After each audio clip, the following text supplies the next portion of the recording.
Hello, hello. আমার কথা কি শোনা যাচ্ছে? হ্যালো, আমার কথা কি শোনা যাচ্ছে? ক্লিয়ার? এয়ারপডস খুঁজে পাচ্ছেন না, এজন্য বড় হেডফোন লাগানো লাগলো।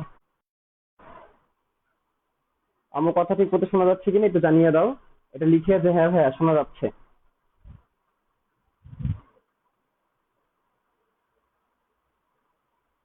হ্যালো এভরিওয়ান, আমি একটু চেক করে নিই সবকিছু ঠিকঠাক আছে কিনা।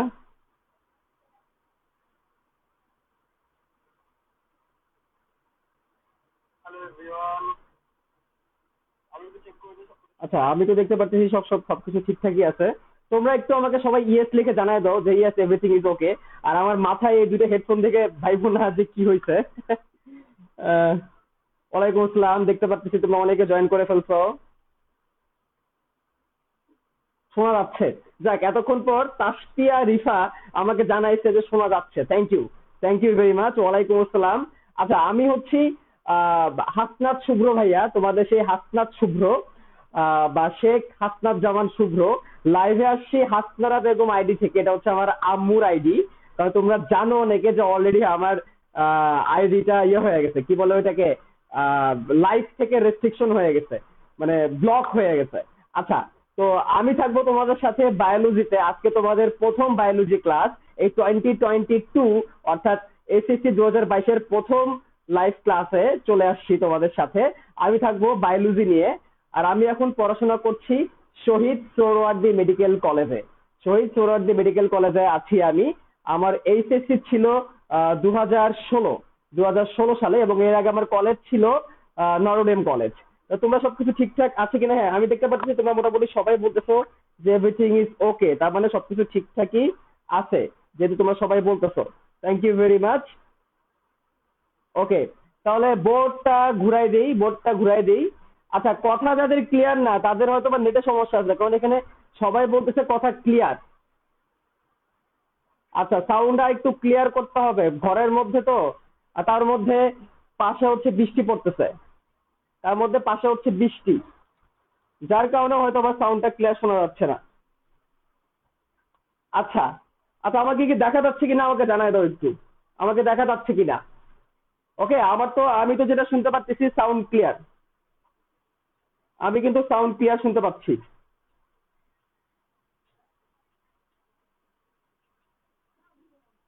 আমি কিন্তু ক্লিয়ার সাউন্ড শুনতে পাচ্ছি, কারণ আমার ওই ফোনে আমি দেখতেছি সবকিছু ক্লিয়ার আছে।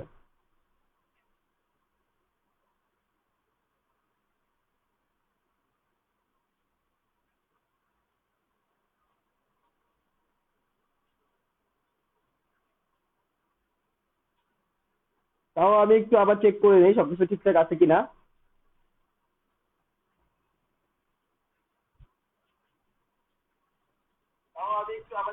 এই সাউন্ড সব ঠিক আছে, আমার মনে হয় সবকিছু ঠিকঠাক আছে।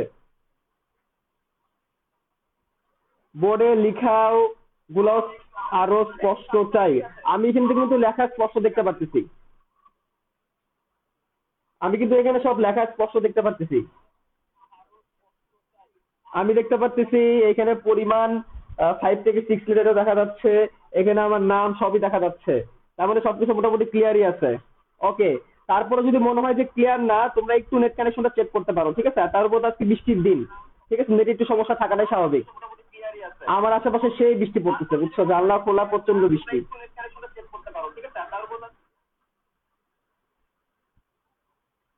ওকে, তো যেটা বলতেছিলাম, আমি বুঝতে পারতেছি তোমরা মোটামুটি 800 স্টুডেন্ট জয়েন করে ফেলছো। That's very awesome. তো আমার পরিচয়টা এখানে আমার লেখা আছে, আমি হচ্ছে হাসনাত শুভ্র, শহীদ সোহরাওয়ার্দী মেডিকেল কলেজে পড়াশোনা করছি। নামটা অনেক বড়, এই জন্য এখানে শর্ট করে লিখছি। এবং আমার এইচএসসি হচ্ছে 2016 ব্যাচ, তোমার হচ্ছে 2022 ব্যাচ, ঠিক আছে? ওকে, 2022 না, তোমরা হচ্ছে 2024 ব্যাচের পরীক্ষার্থী, ঠিক আছে? আমাদের হচ্ছে পরীক্ষার সালটা এখানে লেখা। তো তোমাদের সাথে আমি থাকবো বায়োলজি নিয়ে। বায়োলজিটা তোমরা অনেকেই মনে করো এটা হচ্ছে একটা মুখস্থের একটা বিষয়, তাই না? তোমাদের কার কার মনে হয় যে বায়োলজিটা খুব কঠিন? আমি একটু দেখতে চাই যে তারা একটু আমাকে ইয়েস লিখে জানাও, যে যারা মনে করে বায়োলজি হচ্ছে খুব কঠিন। এবং পাশাপাশি আমি একটু জানতে চাই যে তোমরা কে কোন ডিস্ট্রিক্ট থেকে বা কোন জেলা থেকে ক্লাস করতেছো। তাহলে এখন তোমাদের এখানে একটা প্রশ্ন আসতে পারে যে ভাইয়া আপনি কোন জেলায় আছেন বা আপনার বাসা কোথায়। আমি এখন বর্তমানে আছি মিরপুরে, মিরপুর, ঢাকার মিরপুরে আছি। আর আমার মানে মোটামুটি পরিচয়, আচ্ছা একটা মাঝে মাঝে লাইভের মাঝখানে এরকম কল চলে আসে, পেইনফুল। ঠিক আছে, তো যেটা বলতেছিলাম আর কি, আমার হোম ডিস্ট্রিক্ট হচ্ছে ময়মনসিংহ। আর তোমরা এখানে ময়মনসিংহ এর কে কে আছো তারাও একটু জানায় দিও। আমি দেখতে পাচ্ছি এখানে মীর আলমাস বলতেছে গাজীপুর, আর হচ্ছে আহ তহিদ সুদান বলতেছে সিরাজগঞ্জ, একজন বলতেছে আমি বায়োলজি হেটার। ঠিক আছে, আজকে দেখা যাবে, আজকে দেখা যাবে। আচ্ছা, Shanta Islam from Comilla, very good. Jannatul Mawa Toha from Comilla. Fauja Haidar, এখানে দেখতেছি কুমিল্লার অনেক, ঢাকার লালমনিরহাট ডিস্ট্রিক্ট থেকে দেখতে পাচ্ছি মাসুদ। নাইট্রাস অক্সাইড, ভাই তোমার নাম কি? Nitrous oxide, nitrous oxide Bogura থেকে। আচ্ছা, তারপরে সায়েদ এমডি জাহিদুল ইসলাম বরিশাল, আখি ফ্রম কুমিল্লা, শাওন চিটাগাং। আচ্ছা, তোমরা একটু এখন তোমাদের ফ্রেন্ডসদেরকে একটু মেনশন দাও। তোমরা তোমাদের ফ্রেন্ডসদেরকে মেনশন দিয়ে জানিয়ে দাও যে আমাদের ক্লাসটা কি হয়ে গেছে, আমাদের ক্লাসটা শুরু হয়ে গেছে। তো তোমরা একটু ঝটপট তোমাদের ফ্রেন্ডসদেরকে মেনশন দাও। কিশোরগঞ্জ থেকে দেখতে পাচ্ছি, চিটাগাং থেকে দেখতে পাচ্ছি, আমরা দেখতে পাচ্ছি ফ্রম বাংলাদেশ। আহা, আচ্ছা আমরা কি তাহলে অন্য প্ল্যানেট থেকে আসছি? আমরা মনে হয় পানির নিচে, তাই না? আমরা হচ্ছে পানির নিচে ডলফিন এবং জঙ্গলের মতো। তুমি হচ্ছে বাংলাদেশ আর আমরা হচ্ছে পানির নিচে ডলফিন। আচ্ছা ভাইয়া, বায়োলজি কিছুই পারি না, ওকে ঠিক আছে, দেখা যাবে, কোনো সমস্যা নাই, দেখা যাবে, ক্লিয়ার হয়ে যাবে সব। Comilla, Rajshahi, thank you. আমি দেখতে পাচ্ছি তোমরা বাংলাদেশের বিভিন্ন জায়গা থেকে, বাংলাদেশের বিভিন্ন জায়গা থেকে তোমরা এখানে অলরেডি জয়েন করে ফেলছো। তো তোমাদের সাথে অনেক মজা নিয়ে আমরা কি করব, বায়োলজি পড়বো, অনেক মজা নিয়ে বায়োলজি পড়বো। আচ্ছা দেখো, বায়োলজিটা কেন এত মজা, আমি কেন বারবার বলি বায়োলজিটা অনেক মজার, পিছনে কারণ কি জানো? তুমি তোমার নিজের দেহ সম্পর্কে জানবা, যে এর মতো মজার জিনিস আর কি হতে পারে, যে তোমার শরীরে কি আছে, তুমি কেমন, তোমার শরীরের কোন অঙ্গটা কেমন, এইটা জানার মতো তো আসলে মজার জিনিস আর হতে পারে না। তুমি যখন উদ্ভিদ বিজ্ঞান পড়বা, উদ্ভিদ বিজ্ঞান পড়াকালে তখন তুমি গাছপালা নিয়ে জানবা। দেখো, তুমি কিন্তু বাসা থেকে বের হলেই কিন্তু একটা গাছ দেখতে পারবা, তুমি চাইলেই বাসা থেকে বের হয়ে একটা গাছ দেখতে পারবা। তাহলে এটা তো অনেক মজার জিনিস, তাই না? তো সেই গাছটা কিভাবে বড় হচ্ছে, সেই গাছের কিভাবে কোষটা বিভাজিত হচ্ছে, এই জিনিসগুলো জানতে কিন্তু আসলে অনেক ইন্টারেস্টিং। বুঝতে পারছো? এই জন্য আমি বলি বায়োলজি অনেক মজা। ওকে, এই জন্য বায়োলজি অনেক বেশি মজা। আর সেক্ষেত্রে আমাদের হিউম্যান বডি এটা শেখা তো আসলে অনেক মজা। তো দেখো, তোমরা অনেকে অলরেডি অধৈর্য হয়ে গেছো যে ভাইয়া স্টার্ট করেন, স্টার্ট তো করবোই, তবে সবাই যদি জয়েন না করে তাহলে তো স্টার্ট করে কোনো লাভ নাই, তারা তো আসলে পিছনে পড়ে যাবে। আর আমি আসলে গল্প করতে করতে পড়াতে বেশি বেশি পছন্দ করি। এখন যদি আমি ঢুকে তোমাদেরকে পড়াই যে এই রক্তের ওজন এত, রক্তের পিএইচ এত, রক্তের আপেক্ষিক গুরুত্ব এত, তো অনেকেই বলবা ভাই এগুলো কি পড়াইতেছেন, আগে একটু বোঝান জিনিসগুলো কি, তাই না? এই জন্য আস্তে ধীরে আমাদের যেতে হবে। ওকে, আমি এখান থেকে সবকিছু ক্লিয়ার দেখতে পাচ্ছি, সাউন্ড ক্লিয়ার, আমার এই ফোনে আমি দেখতে পাচ্ছি লেখাও ক্লিয়ার, এভরিথিং ইজ ক্লিয়ার।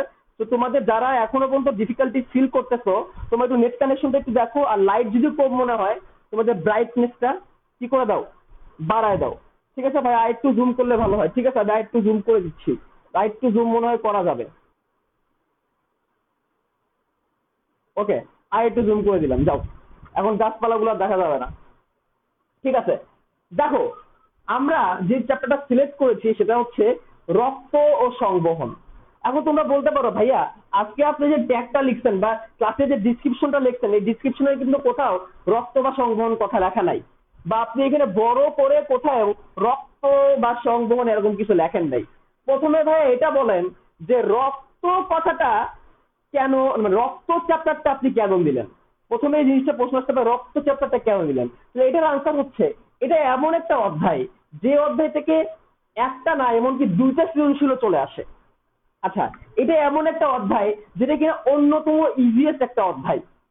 এটা এমন একটা অধ্যায় যেখান থেকে মেডিকেল ভর্তি পরীক্ষায়, আমি জানি তোমাদের অনেকেরই মেডিকেলে পড়ার ইচ্ছা, মেডিকেল ভর্তি পরীক্ষায় সব থেকে বেশি প্রশ্ন আসে এরকম একটা অধ্যায় হচ্ছে এই রক্ত ও সংবহন। এবং এইটা তোমরা অনেক আগে থেকেই কি করে আসছো, অনেক আগে থেকেই পড়ে আসছো, যার কারণে আমি এই অধ্যায়টা তোমাদেরকে সবার আগে সিলেক্ট করেছি। তবে তবে তোমাদের অন্যান্য ভাইয়ারা আছেন, তোমাদের সবার প্রিয় রাকিব ভাইয়াও আছেন, উনারা অন্যান্য যে অধ্যায়গুলো আছে সেগুলোকে একসাথে শুরু করবেন। তবে হ্যাঁ, আমরা একসাথে দুটার বেশি অধ্যায় শুরু করব না, এতে করে কি হবে আমাদের আবার মানে একসাথে অনেকগুলো অধ্যায় হয়ে গেলে শিখতে কি হয়ে যাবে, কষ্ট হয়ে যাবে।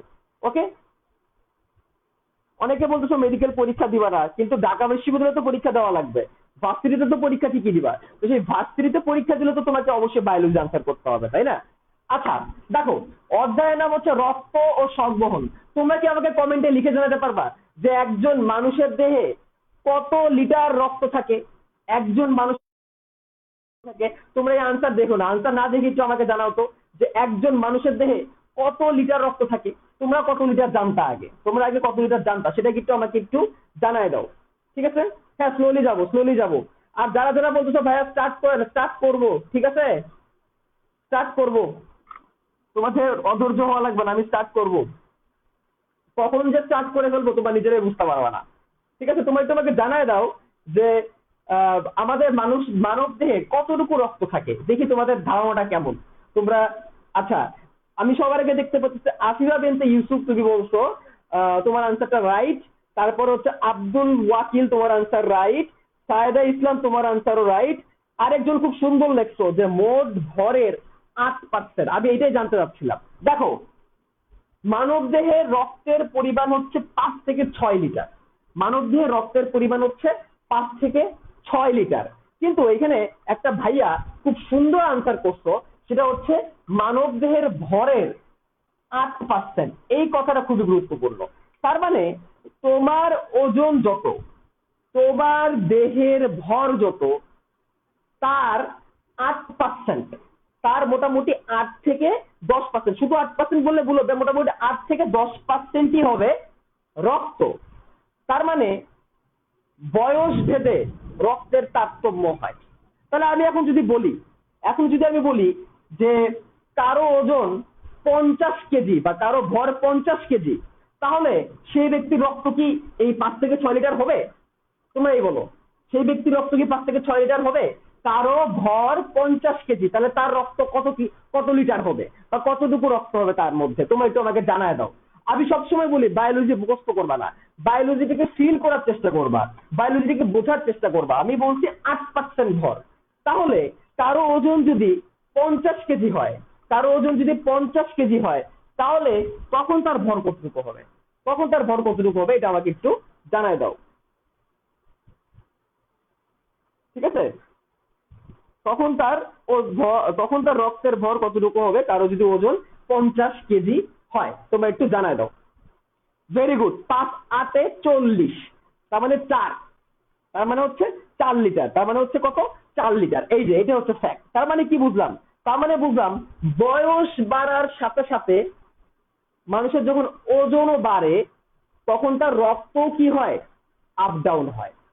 তার মানে একটা বাচ্চার দেহের রক্ত আর একটা বড় মানুষের দেহের রক্তর পরিমাণ কি হবে না?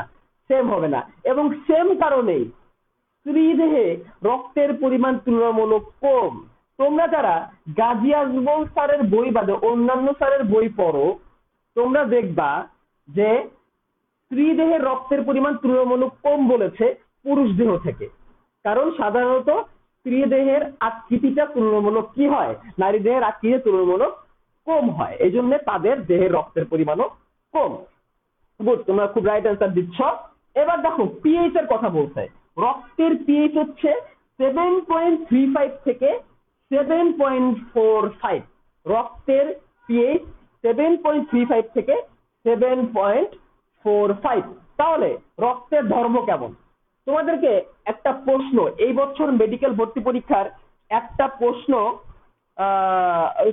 পড়ে শোনাই, শোনো। নেক্সট ক্লাস থেকে তোমাদের সাউন্ড ক্লিয়ার হয়ে যাবে, বুঝতে পেরেছো? আমি আগে হচ্ছে আমার এই যে এয়ারপড দিয়ে ক্লাস নিতাম, আজকে কিভাবে জানি এই এয়ারপোর্টটা মানে চার্জ দিচ্ছে না, হয়তো কোনো একটা সমস্যা হয়েছে এয়ারপোর্টটা। এয়ারপোর্ট আবার সাউন্ড কোয়ালিটি ভালো হয়, বাট নেক্সট ক্লাসে সাউন্ড কোয়ালিটি ঠিক থাকবে। আজকে যে এই কারণে যে হেডফোনের কারণে সাউন্ডটা ভালো, টুকটাক সমস্যা করতেছে বাইরে, যেহেতু বাইরে বৃষ্টি পড়তেছে এই জন্য নেটের একটু টুকটাক সমস্যা আছে, এটা আমিও দেখতে পাচ্ছি।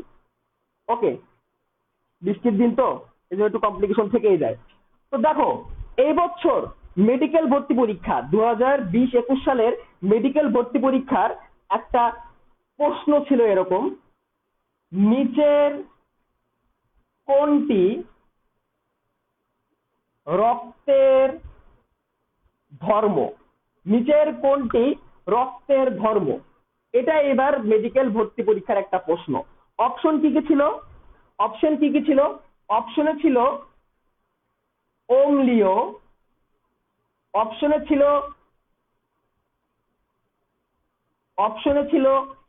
তীব্র ক্ষারীয়, অপশনে ছিল নিরপেক্ষ, এবং অপশনে ছিল সামান্য ক্ষারীয়। তাহলে আনসার কি হবে বলো? আমরা তো দেখে ফেলছি রক্তের পিএইচ কত, তাহলে এটার আনসার কি হবে বলো? এটার আনসার কি হবে? আজকে বৃষ্টির দিন নেটে প্রবলেম একটু করবে, এটা স্বাভাবিক, ঠিক আছে, এটা একটু আমাদের মেনে নেওয়াই লাগবে, কিছু করার নাই। তোমরা একটু জাস্ট মানে পড়াটা একটু মনোযোগ দিয়ে শোনার চেষ্টা করো, তাহলে সবকিছু ঠিকঠাক থাকবে। তাহলে নিচের কোনটি রক্তের ধর্ম, এটার আনসার কি হবে? অম্লীয়, তীব্র ক্ষারীয়, নিরপেক্ষ, সামান্য ক্ষারীয়। এটা যে গত বছর যে মেডিকেল ভর্তি পরীক্ষা গেল সেই ভর্তি পরীক্ষার প্রশ্ন, বলো কি হবে আনসার? ভেরি গুড, আকি রাইট আনসার করছো। আকি, তোমার আনসারটা রাইট, আনসারটা হচ্ছে সামান্য ক্ষারীয়। আনসারটা কি? আনসারটা হচ্ছে সামান্য ক্ষারীয়। অনন্যা মজুমদার, তোমার আনসারটাও রাইট, আনসারটা হবে সামান্য ক্ষারীয়। সীমান্ত তালুকদার, তোমার আনসার রাইট, সামান্য ক্ষারীয়। নাফিসা আঞ্জুম লামিয়া, দেখছো তোমাদের বইয়ের প্রথম অংশেরই একটা প্রশ্ন থেকে মেডিকেলে পরীক্ষায় চলে আসছে। দেখছো, এই একটা জিনিস থেকে মেডিকেলে পরীক্ষায় চলে আসে। মানে আমি আমার কথা বলি, আমি যে এবার মেডিকেলে ভর্তি পরীক্ষা দিছি 2016 সালে, সে 2016 সালে মেডিকেল ভর্তি পরীক্ষার প্রশ্ন আসছিল রক্তের পিএইচ কত? রক্তের পিএইচ কত? অপশনে দেওয়া ছিল 7.35, 7.65, 7.5, 7.85। আনসারটা কি হবে? এটা আমার বেলায় আমি যে এবার মেডিকেল ভর্তি পরীক্ষা দিছি সেইবারের ভর্তি পরীক্ষার প্রশ্ন। তাহলে এটার আনসারটা কি হবে? আনসারটা হবে 7.35। তোমাদেরকে পড়ানোর ফাঁকে ফাঁকে কি কি কোশ্চেন আসতে পারে সেগুলো কিন্তু আমি বলে দিচ্ছি, যাতে করে তোমাদের একদম ক্লিয়ার হয়ে যায়। ছোটখাটো এমসিকিউ আমরা কিন্তু ভুল করে চলে আসি। এবার দেখো, আগু, আগু, এই গু আবার দ্বন্দ্বওয়ালা গু না কিন্তু, ঠিক আছে। আপেক্ষিক গুরুত্ব, আপেক্ষিক গুরুত্ব, রক্তের আপেক্ষিক গুরুত্ব হচ্ছে 1.065, 1.065। আপেক্ষিক গুরুত্ব মানে কি? কোন কিছুর আপেক্ষিক গুরুত্ব যদি 1 হয়, কত হয়? 1।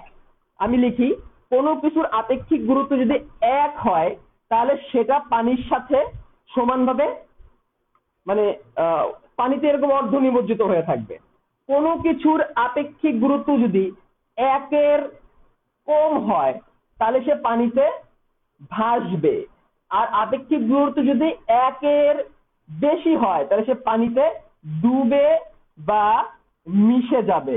এখন রক্তকে কি তোমরা পানিতে করতে দেখছো? পানিতে ডুবে যেতে দেখছো রক্তকে? রক্ত যদি পানিতে আস্তে আস্তে ডোবে বা আস্তে আস্তে পানিতে যদি পড়ে তখন কি হয়? আস্তে আস্তে রক্তের লাল রংটা পানিতে মিশে গুলে যায় এবং পুরো পানিটাই লাল হয়ে যায়। তার মানে রক্তের আপেক্ষিক গুরুত্ব 1-এর থেকে বেশি। তেল আছে, তেল আর পানি কি মিলে বলো? তেল আর পানি কি মেলে বলো? তেল আর পানি কিন্তু মেলে না, তেল আর পানি কিন্তু মেশে না। তেল পানির উপরে ভাসে, কারণ তেলের আপেক্ষিক গুরুত্ব 1-এর থেকে কম, এই কারণে তেল পানিতে ভাসে। কিন্তু রক্তের আপেক্ষিক গুরুত্ব 1-এর থেকে সামান্য একটু বেশি, সামান্য একটু বেশি, যার কারণে রক্ত পানিতে কি হয়ে যায়? আস্তে আস্তে আস্তে মিশে এবং ডুবে যায়। তাহলে আপেক্ষিক গুরুত্বের মানটা জানতে হবে 1.065, 1.065। আচ্ছা, তোমরা কি কখনো রক্ত টেস্ট করে দেখছো? এখন বলতে বলো ভাই আপনি এগুলো কি বলেন, রক্ত আবার কেমনে টেস্ট করবো, রক্ত কি টেস্ট করার জিনিস?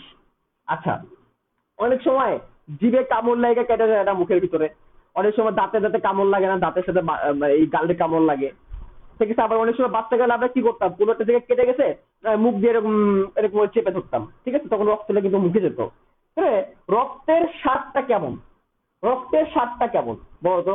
তোমরা নিজেরা নিজেদের বেসিক কমন সেন্স থেকে বলো, বই থেকে না। তোমার যে রক্তটা একটু যাতে মুখ কেটে এড়ে গেলে কেমন লাগে, মনে হয় না একটু স্যালাইন পানির মতো বা একটু লবণ পানির মতো? ইয়েস, রক্ত হচ্ছে নোনতা, রক্ত হচ্ছে কি নোনতা। রক্তের স্বাদ কেমন, রক্তের স্বাদ কেমন কুইকলি বলো আমাকে, রক্তের স্বাদ কেমন? রক্তের স্বাদ হচ্ছে নোনতা, রক্তের স্বাদ হচ্ছে নোনতা, রক্তের স্বাদ হচ্ছে নোনতা, তার মানে লবণাক্ত, লবণাক্ত। তাহলে আমরা রক্তের মোটামুটি সব বৈশিষ্ট্য শিখে ফেলছি, এগুলো নোট করে ফেলো। আর শোনো, নোট করার ক্ষেত্রে একটু ট্রাই করবা নিজের ক্রিয়েটিভিটিকে ইউজ করার জন্য। খালি ভাইয়া যা লিখলো তা একেবারে ধুমধাম করে নোট করে আপলোড করে দেয়, এটা কিন্তু আমি পছন্দ করি না। আমি চাই তোমার নিজেরা কিছু শিখো, তোমাদের নিজের চেষ্টায় কিছু করো, নিজের প্রতিভাটাকে কাজে লাগাও, নিজের ক্রিয়েটিভিটিটাকে কাজে লাগাও, এটা আমি সব সময় চাই, ঠিক আছে। আমি চাই যাতে করে তোমার নিজে থেকে কিছু করতে পারো। আচ্ছা, এখন রক্তের তাপমাত্রা, এটা কি জানা খুবই গুরুত্বপূর্ণ। ভাইয়া রক্তের তাপমাত্রা কি আমাদের জানতেই হবে?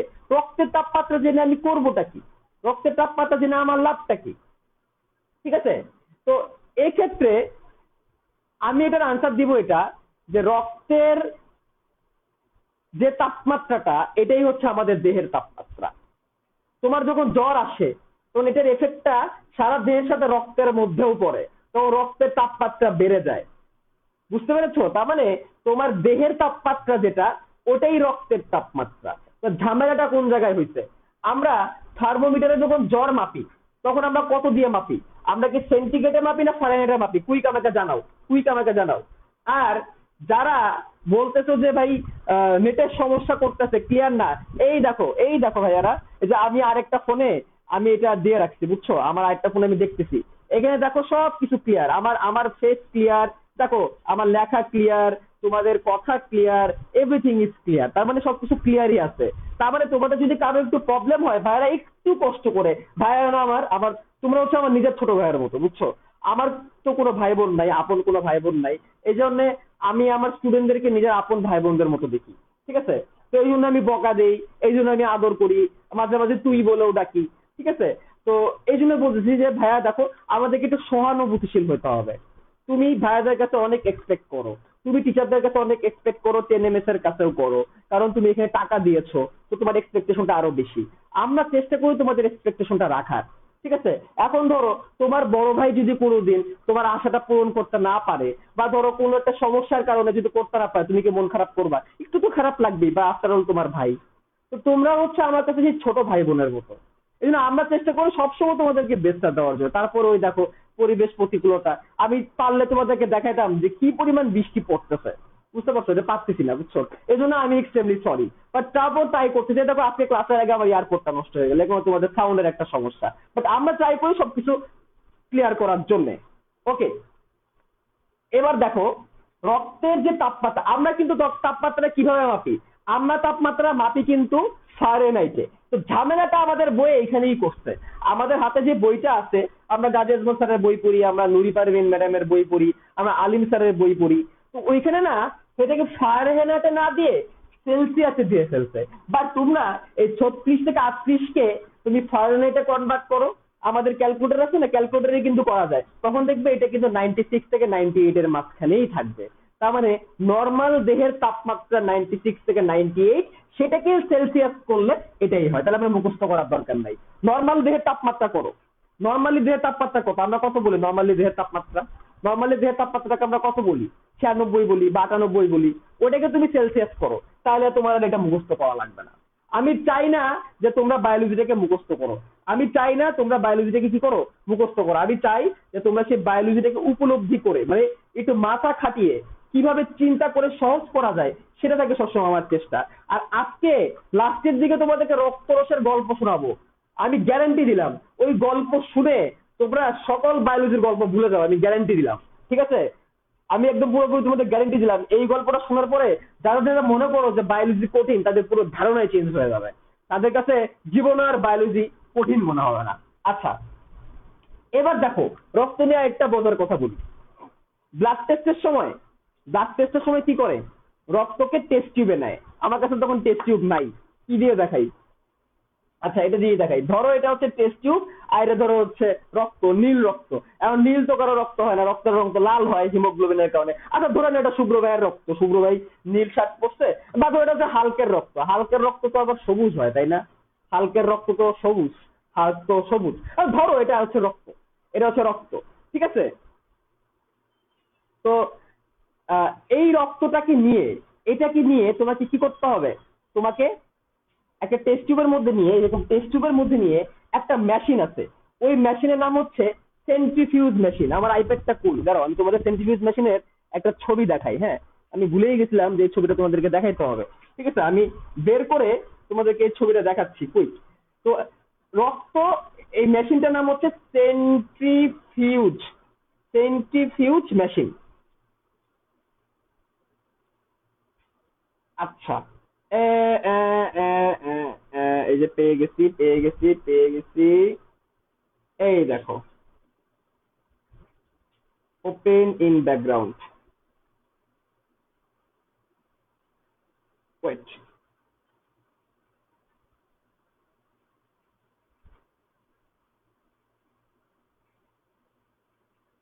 ছবিটা লোড হচ্ছে না।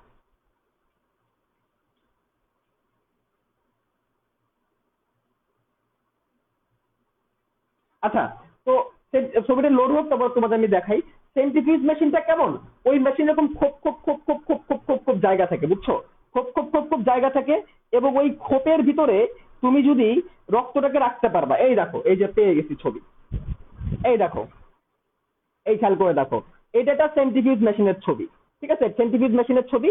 এই দেখো, এই যে খোপ খোপ খোপ খোপ আছে এই মেশিনের ভিতরে। এই খোপের ভিতরে তুমি চাইলে কি করতে পারবা? তুমি চাইলে রক্তকে রাখতে পারবা। এই দেখো অনেকগুলো ছবি আছে, এই দেখো নেটে অনেকগুলো ছবি আছে। এই যে এটাও খুব সুন্দর। তো এই দেখো, ওই খোপের মধ্যে তুমি চাইলে ইয়ে রাখতে পারবা, ওই টেস্ট টিউব রাখতে পারবা, অনেকগুলো টেস্ট টিউব রাখতে পারবা। টেস্ট টিউব রাখার পরে কি করা হয় জানো? এই দেখো, টেস্ট টিউব রাখার পরে মেশিনটাকে অন করে দেওয়া হয়। মেশিনটাকে কি করে দেওয়া হয়? অন করে দেওয়া হয়। এবং অন করে দিলে মেশিনটা দেখো এই যে এরকম জোরে জোরে ঘোরে, এরকম জোরে জোরে জোরে জোরে ঘোরে। তাহলে সেন্ট্রিফিউজ মেশিনের ভিতরে অনেকগুলো টেস্ট টিউব রাখা যায়। টেস্ট টিউব রেখে তুমি যদি মেশিনটাকে অন করে দাও, তাহলে জোরে জোরে জোরে ঘোরে। একজন বলতেছে অ্যাড টু কাট, জোরে জোরে ঘোরে।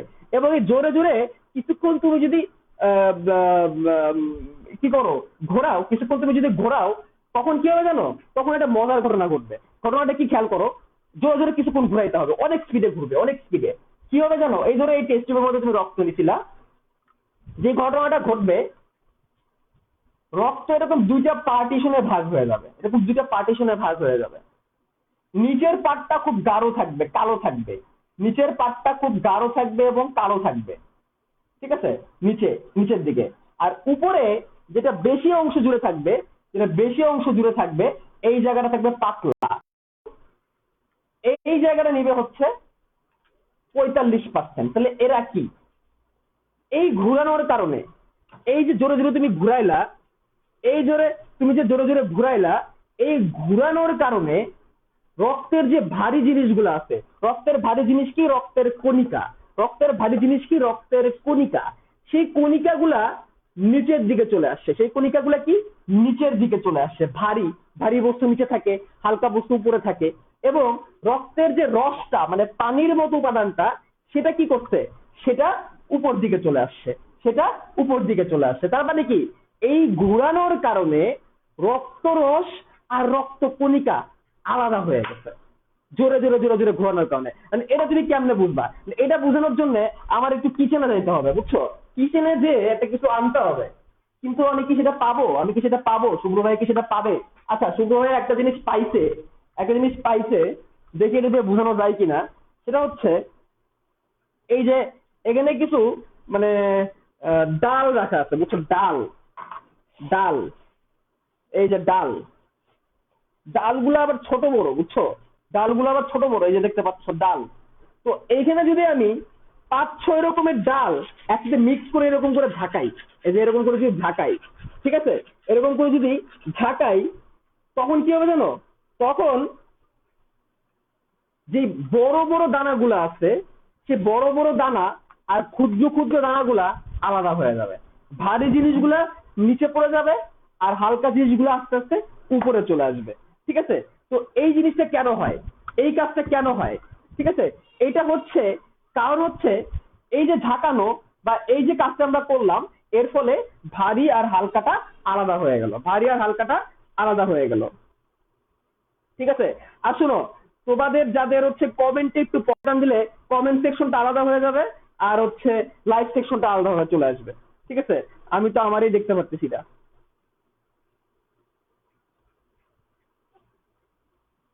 তো তোমাদেরকে রিয়েল লাইফ এক্সাম্পল দিয়ে বোঝানোর চেষ্টা করতেছি, বুঝছো? আমি তো আমাকেই দেখতে পাচ্ছি না। নেটে আজকে বিশাল প্রবলেম। আচ্ছা, আচ্ছা, নেট চলে গেছিল মনে হয়। নেট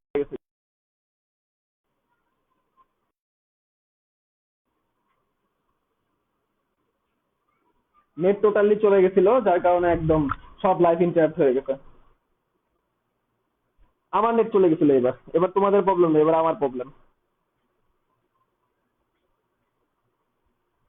আচ্ছা, এখন কি ঠিক আছে? আমার তো ডাটা কানেকশনই ভালো ওয়াইফাই থেকে।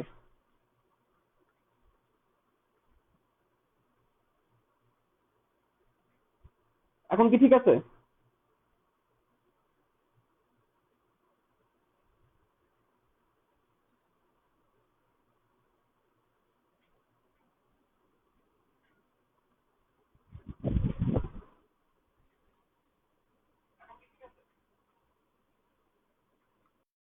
আচ্ছা, এখন মনে হয় ঠিক আছে। এখন আমিও ঠিক দেখতে পাচ্ছি। হ্যাঁ, নাও ওকে। আচ্ছা, এখন ঠিক আছে। কি করব, নেট চলে যাচ্ছে, কারেন্টে বাড়ি মারতেছে, বাইরে ঝড়। এখন তো একদম বিশাল লেভেলে ঝড় হইতেছে বাইরে, একদম জানলা টানলা একদম সব উল্টাপাল্টা করে ফেলতেছে। ঠিক আছে, এমন একদিন হইলো যেদিন একেবারে তোমাদের একদম, ঠিক আছে, আজকে উচিত ছিল আমার ক্লাসটা হচ্ছে 10 এর অফিস থেকে নেওয়া। অবশ্য অফিসেও মাঝে মাঝে কারেন্ট চলে যায়, বলে লাভ নাই, ঠিক আছে, এই বৃষ্টি বাদলের দিনে। আচ্ছা, যেটা বলতেছিলাম, দেখো, তোমরা এখন আমাকে কমেন্ট করে জানাও, রক্তের রসের পরিমাণ কত, রক্তের কণিকার পরিমাণ কত। কেন বলতেছি, কারণ অলরেডি রক্তের কণিকার পরিমাণ কত পার্সেন্ট, এই প্রশ্নটা বহুবার বিশ্ববিদ্যালয়ে, বোর্ডে এবং মেডিকেলে আসছে। রক্তে কত পার্সেন্ট কণিকা, কত পার্সেন্ট রক্তরস, এই প্রশ্নটা বহুবার আসছে। তো তোমরা একটু আমাকে কমেন্ট করে জানায় দাও, রক্তে কত পার্সেন্ট রস আর কত পার্সেন্ট কণিকা। ফ্যানটা বন্ধ বন্ধ করে দিছি, কারণ যাতে সাউন্ড ঠিক মতো শোনা যায়। আর ফ্যান বন্ধ করে আমি হচ্ছি ইয়ের মতো ঘামতেছি, কি বলে, এই জঙ্গলের মতো ঘামতেছি। ঠিক আছে, আচ্ছা, বলো, রক্তে রসের পরিমাণ কত, কণিকার পরিমাণ কত? কারণ এটা তোমাদের মুখস্থ করতে হবে, এটা তোমাদের পড়তে পড়তে বাবা মনে রাখতে হবে। ঠিক আছে, মনে রাখবা, এই পৃথিবীতে পানি বেশি, স্থলভাগ কম। এই পৃথিবীতে পানি বেশি, স্থলভাগ কম, যার কারণে রস বেশি, কণিকা কম। কণিকা গুলোকে স্থলভাগ হিসেবে চিন্তা করো, আর রসে তো হচ্ছে পানি, রস যেহেতু পানি, তাহলে এটাকে তুমি পানি হিসেবে চিন্তা করো। তাহলে স্থলভাগ কম, জলভাগ বেশি, যার কারণে রস কম, কণিকা, সরি, রস বেশি, কণিকা কম, এভাবে মনে রাখতে পারো। এই জিনিসটাকে তোমরা এভাবে মনে রাখতে পারো। ঠিক আছে, good. Akhi right answer, Masud Mahbub right answer, Adib right answer, Bin Sabbir right answer, Tabassum Talukdar right answer, Zahidul Islam right answer. Okay, okay, তোমরা সবাই এখানে রাইট অ্যান্সার দিচ্ছ, ভেরি গুড। রস হচ্ছে 55% আর কণিকা হচ্ছে 45%। আচ্ছা, এবার চলো আমরা পুরোটার মধ্যে চলে যাই, এবার আমরা পুরোটার মধ্যে চলে যাই, যে এই পুরো গঠনটা একটু ভালো করে দেখবো। দেখো, কণিকা,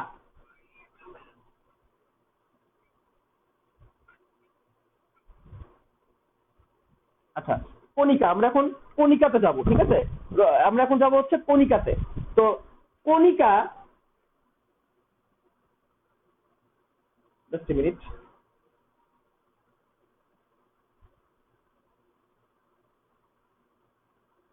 ফোনও চলে আসে রে। আচ্ছা, কণিকা আছে তিনটা, লোহিত রক্তকণিকা, শ্বেত রক্তকণিকা, অনুচক্রিকা। বাট এগুলো নিয়ে আমি তেমন কোনো কথা এখনই বলবো না, কারণ কণিকা নিয়ে আমাদের ডিসকাশন করার এখনো অনেক সময় আছে। কণিকা নিয়ে এই জন্য এখন আমরা কথা বলবো না। লোহিত রক্তকণিকা, শ্বেত রক্তকণিকা, অনুচক্রিকা এগুলো নিয়ে অনেক কথা বলার আছে। শ্বেত রক্তকণিকা আবার দুই রকমের হয়, এগুলো আমরা পরে কথা বলবো। আমরা চলে যাব আগে হচ্ছে রক্ত রসে। আমরা চলে যাব কোথায়? রক্ত রসে। দেখো, রক্ত রসে পানি থাকবে বেশি, কঠিন বস্তু থাকবে কম। সব সময় এই পৃথিবীতে জলভাগ বেশি, স্থলভাগ কম। এবার মনে রাখবা, জলভাগ বেশি, স্থলভাগ কম। ঠিক আছে? তো রক্তে জল পানি থাকবে রসে 90 থেকে 92% এবং কঠিন বস্তু থাকবে 8 থেকে 10%। এখনই যদি পার্সেন্টেজ মনে রাখতে না পারো কোনো প্রবলেম নাই, এখনই এত তাড়াহুড়ো করে মনে রাখার দরকার নাই। যেটা মনে রাখতে হবে সেটার দিকে আগে খেয়াল করো। এই সব জিনিস তোমাদেরকে গল্পে গল্পে বলে দিব, এখন তো আমরা গল্পে যাই নাই। কঠিন বস্তুতে চলে যাই। কঠিন বস্তুর মধ্যে আছে অজৈব আর জৈব। অজৈব আর জৈব। পানি নিয়ে কিন্তু এরকম কোনো কথাবার্তা নাই, কারণ পানি তো পানি, পানি তো পানি, পানি তো একদম সরল জিনিস। ঠিক আছে, আমাদের তো পানি খাওয়া দরকার। জৈব আর অজৈব। আচ্ছা, তোমরা তো 9-10-এ কেমিস্ট্রি পড়ছো। 9-10-এর কেমিস্ট্রিতে তোমরা কি জানছো? এই প্রকৃতিতে জৈব যৌগ বেশি না অজৈব যৌগ বেশি? একটু আমাকে জানাই দাও তো। এই প্রকৃতিতে জৈব যৌগ বেশি হবে নাকি অজৈব যৌগ বেশি হবে? একটু কুইকলি আমাকে জানাই দাও তো। এই পৃথিবীতে জৈব যৌগ বেশি না অজৈব যৌগ বেশি? কুইক জানাই দাও, কুইক। তাহলে তোমাদের এই জিনিসটা ইজি হবে ধরতে। জৈব যৌগ বেশি হবে না অজৈব যৌগ বেশি হবে, এটা তোমার আমাকে একটু কুইক জানায় দাও। তোমাকে আগে থেকে কিন্তু পড়ে আসছো। আর যাদের কমেন্ট নিয়ে প্রবলেম তারা একটু কি করো, যে স্ক্রিনটাকে এইখান থেকে এভাবে টান দিবা, টান দিয়ে দেবা, কমেন্ট গুলো ভ্যানিশ হয়ে যাবে, তাহলে তোমাকে আর কমেন্ট জ্বালাবে না। অনেকে আছে কমেন্ট করে করে পড়তে মজা পায়, অনেকে আছে এমনি ঠান্ডা মাথায় পড়তে মজা পায়। তো তুমি টান দিলেই কমেন্ট সব চলে যাবে। ঠিক আছে? আচ্ছা, জৈব বেশি, গুড। অঙ্গন রাইট অ্যান্সার করছো যে জৈব বেশি। আদিব রাইট অ্যান্সার করছো জৈব বেশি। কি বেশি? জৈব বেশি। মানে এইখানে দেখো, কঠিন বস্তু যেটা আছে একটু মুখস্থ করার দরকার, একটু ঠান্ডা মাথায় চেনার চেষ্টা করো। তুমি যেটুকু জানো সেটুকু রিলেট করার চেষ্টা করো। তোমরা বলতেছিলে ভাইয়া আপনি রক্ত দিয়ে কেন শুরু করলেন? এটা এই কারণে যে এই চ্যাপ্টারটা দিয়েই আমরা বায়োলজির আসল মজাটা উপলব্ধি করতে পারবো, আগের পড়ার সাথে রিলেট করতে পারবো। খেয়াল করে দেখো, তোমার এখানে সবাই বলতেছো জৈব বেশি, কিন্তু একজন বলছো ইনঅর্গানিক কম্পাউন্ড বেশি। না, ইনঅর্গানিক মানে অজৈব। প্রকৃতিতে জৈব যৌগ বেশি, তেমনি রক্তের মধ্যে একই অবস্থা। কঠিন বস্তুর মধ্যে জৈবই বেশি। এই যে কঠিন বস্তু হচ্ছে 8 থেকে 10, তার মধ্যে জৈবই আছে 7 থেকে 10। মানে এই 8 থেকে 10%-এর 7 থেকে 9%ই হচ্ছে জৈব, 7 থেকে 9%ই হচ্ছে জৈব। আর 0.8% হচ্ছে অজৈব। 0.8% হচ্ছে কি? অজৈব। 0.8% অজৈব, 7 থেকে 9% জৈব। আচ্ছা, অজৈব উপাদানের মধ্যে কি আছে? যত রকমের লবণ। আচ্ছা, খাবারের উপাদান কয়টা একটু আমাকে জানাও তো। খাবারের উপাদান যে কয়টা আছে সেই কয়টা সবার আগে কে আমাকে লিখে দিতে পারবে? একটু দেখি। আমি লেখার আগে কে লিখে দিতে পারে? আমি লেখার আগে কে খাবারের উপাদানগুলো লিখতে পারে? ঠিক আছে, আমি লেখার আগে কে লিখতে পারে দেখি খাবারের উপাদানগুলা। দেখি আমি লেখা শেষ করার আগে কমেন্টে কেউ শেষ করতে পারি কিনা খাবারের 6টা উপাদান। খাবারের 6টা উপাদান আমি করার আগে কেউ করে ফেলতে পারে কিনা একটু দেখি।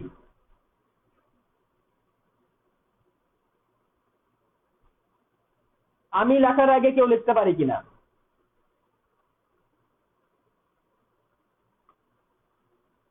ও ও ও ও, আমি লেখার আগে তো করতে পারলাম না। এ আমি ভাবলাম তোমরা আমার থেকে ফার্স্ট হয়ে যাবো, কিন্তু আমি জিতে গেছি। এবার আমি জিতে গেছি। দেখো, আমি 6টা উপাদান লিখে ফেলছি। আমি 6টা উপাদান কিন্তু লিখে ফেলছি। ঠিক আছে, শর্করা, আমিষ, স্নেহ, ভিটামিন, পানি, খনিজ লবণ। আরে বেটা, আমি বলছি যে এই 6টার নাম লিখতে, 6টা লিখতে না। এই যারা 6টা লিখতেছে। আচ্ছা যাক, সবশেষে দেখতে পাচ্ছি সিরাজু মনিরা আখি।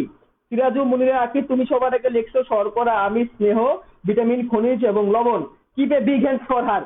সবাই তোমরা মনে মনে ওর জন্য একটা হাততালি দাও যে সবার আগে 6টা লিখতে পারছে। হাততালি। শোনো, সবসময় ভালো জিনিসকে উৎসাহ দিবা, সবসময় ভালো জিনিসকে উৎসাহ দিবা এবং খারাপটাকে হাইড করে রাখার চেষ্টা করবা। সবার সবকিছু ভালো না, অনেকের মধ্যেই খারাপ কিছু থাকবে স্বাভাবিক, আবার ভালোও থাকবে। চেষ্টা করবা ভালোটাকে বেশি এক্সপ্রেস করার, খারাপটাকে হাইড করার। তুমি যদি অন্যের দোষটা গোপন রাখো, আখিরাতে আল্লাহ তোমার দোষটাও কি করবে? গোপন রাখবে। এটা সবসময় রাখবা।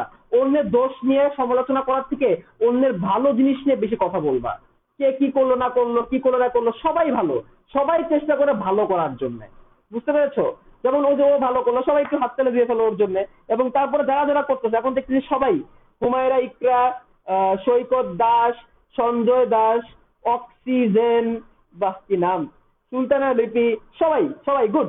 আমার পক্ষ থেকে তোমার জন্য হাততালি। এখানে থেকে খেয়াল করো একটা মজার জিনিস, জৈব যৌগটা আসলেই বেশি। শর্করা একটা জৈব যৌগ, আমরা এটা কোষ শ্বসন অধ্যায়ে দেখবো, যদি আমাদের কোষ শ্বসন বাদ হয়ে গেছে। আমিষ একটা জৈব যৌগ, স্নেহ একটা জৈব যৌগ, ভিটামিনও জৈব অজৈবর মিক্স। পানির হিসাব আলাদা, পানি তো পানি, পানি তো পানি। আর খনিজ লবণ, এই খনিজ লবণটাই হচ্ছে অজৈব। এই খনিজ লবণটাই কি অজৈব, এই খনিজ লবণটাই কি অজৈব। তাইলে এই যত খনিজ লবণ আছে, আমরা এই অজৈবের মধ্যে আমরা সেই খনিজ লবণ গুলাই বেসিক্যালি দিব। বুঝতে পেরেছো? খাবারের যে উপাদানগুলো আছে এর মধ্যে বেশিরভাগই জৈব, এর মধ্যে বেশিরভাগই জৈব, এর মধ্যে বেশিরভাগই জৈব। খনিজ লবণটা অজৈব, এবং রক্তের মধ্যে এই খনিজ লবণ গুলাই অজৈব আকারে থাকবে। মুখস্থ করার কোনো দরকার আছে? এখন পর্যন্ত কি তেমন কিছু মুখস্থ করাইছি? Yes or no, yes or no জানাই দাও। এখন পর্যন্ত কি তোমাদের খুব বেশি কিছু মুখস্থ করাইছি? বা এই যে জিনিসটা বললাম এটা কি তোমার মুখস্থ করা লাগবে? খাবারের 6টা উপাদান কি মুখস্থ করা লাগবে? ইয়েস অর নো লিখে জানাই দাও আমাকে। Yes or no, yes or no, yes or no, yes or no. এই তোরা প্রতি ক্লাসে আমার আমার ডিভাইস নিয়ে কেন পড়ছ আমার একটু বুঝাতো ভাই। হ্যাঁ, আমার ভাল লাগে, আমার হচ্ছে খাওয়া আপেলের ডিভাইস চালাইতে ভালো লাগে, এই জন্য চালাই। বুঝছি, এটা আসলে কিছু না, আমার ভাল লাগে খাওয়া আপেলের ডিভাইস চালাইতে, এই জন্য চালাই, আর কিছু না। ঠিক আছে, একটা সাস্টেবিলিটি ফিল হয়, একটা ভাল লাগে, এইটুকুই। ঠিক আছে, ওইদিকে মনোযোগ দেওয়ার দরকার নাই। ইনশাল্লাহ তোমরা অনেক বড় হবা এবং তোমরাও তোমাদের মনের সকল স্বাদ আহ্লাদ পূরণ করতে পারবা। ঠিক আছে, তোমরা নিজের টাকায় পারবা। ঠিক আছে, আমি যেটা করছি নিজের টাকায় করছি, তোমরা সেটা নিজের টাকায় পারবা ইনশাল্লাহ, অবশ্যই পারবা। সেই সামর্থ্য তোমাদের সবার আছে, সেই ক্যাপাবিলিটি তোমাদের সবার আছে। সেই জন্য একটা ভালো বিশ্ববিদ্যালয়ে চান্স পেতে হবে, মেডিকেলে চান্স পেতে হবে, ভালো একজন ডাক্তার বা ভালো একজন হইতে হবে, তাইলেই সম্ভব, তাইলেই সম্ভব। ইয়েস অর নো, সবাই বলতেছে ইয়েস, সবাই বলতেছে ইয়েস নাকি নো, আমি তো নিজেই বুঝতেছি না। এই জিনিসটা তোমাদের এখন আর মুখস্থ করার দরকার নাই। তাহলে খনিজ লবণ হিসেবে এই অজৈব উপাদানগুলো থাকবে। তাহলে জৈব উপাদানের মধ্যে কি থাকবে? এখানে একটা মজার জিনিস খেয়াল করো, এখানে একটা মজার জিনিস খেয়াল করো, সেটা হচ্ছে এই যে আমি উপাদানগুলো লিখছি, জৈব উপাদানের মধ্যে এইগুলো চলে আসবে। এগুলো হচ্ছে খাদ্য, এই খাদ্য উপাদানগুলো রক্তরসের মধ্যে থাকবে। অর্থাৎ বিভিন্ন রকমের খাবার এই রক্তরসের মধ্যে থাকবে। তাহলে রক্তরসের একটা জৈব উপাদান আমরা পেয়ে গেলাম। দেখছো, আমি খাবারের 6টা উপাদানের নাম কেন লিখছিলাম? খাবারের 6টা উপাদানের নাম কেন লিখছিলাম? কারণ এগুলো জৈব আর এইগুলো অজৈব। অজৈবগুলো আমরা রক্তরসের অজৈব উপাদানের মধ্যে বসাই দিছি, আর খাবারের জৈব উপাদানগুলোকে এই জৈব উপাদানের মধ্যে বসাই দিছি। দেখছো কত মজা। তাহলে রক্তরসের মধ্যে কি আছে? বিভিন্ন রকমের খাবার আছে। রক্তরসের মধ্যে বিভিন্ন রকমের কি আছে? খাবার আছে। আর কি আছে? আর কি আছে? আর আছে নাইট্রোজেন ঘটিত বর্জ্য। নাইট্রোজেন ঘটিত বর্জ্য, এগুলো প্রত্যেকটার ব্যাখ্যা আমি দিব, টেনশনের কিছু নাই। এখন তোমরা একটু বলো তো ভাইয়া, নাইট্রোজেন ঘটিত বর্জ্য কি কি আছে? দেখি কে কে আমাকে বলতে পারো কয়টা নাইট্রোজেন ঘটিত বর্জ্যের নাম। কেউ আমাকে বলতে পারবা কয়টা নাইট্রোজেন ঘটিত বর্জ্যের নাম? একটু কমেন্টে লিখে জানাও। আমরা আজকে সবাই মিলে মিলে পড়বো, আমরা আজকে সবাই মিলে মিলে মিলে মিলে একসাথে সব শিখবো। ঠিক আছে, আমরা যা যা জানি সবাই কমেন্টে লিখবো। লিখে লিখে দেখো, কমেন্ট অনেক হচ্ছে এটা আমি জানি, কিন্তু তারপরেও কিন্তু এই কমেন্টে কিন্তু অনেক কাজের কথা আসতেছে। কাজের কথা থেকে কিন্তু কাজের কথাই কিন্তু বেশি আসতেছে। আমি দেখতেছি তোমরা অনেকেই জানাচ্ছ, তোমরা অনেকেই জানাচ্ছ কোনটা কি। একজন বলতেছে প্রথম পত্রের প্রথম অধ্যায় পড়ে আগ্রহ হারিয়ে ফেলছিলাম, এখন ভালো লাগছে। আরে বেটা, আসল ভালো তো এখনো লাগে নাই, আসল ভালো তো বাকি আছে। আজকাল রক্তরসের গল্পে যাই না, যাবো আসল গল্প কারে বলে। আচ্ছা, কয়েকটা নাইট্রোজেন ঘটিত বর্জ্য পদার্থের নাম আমাকে বলো তো, তোমার 9-10-এ পড়ছিলা।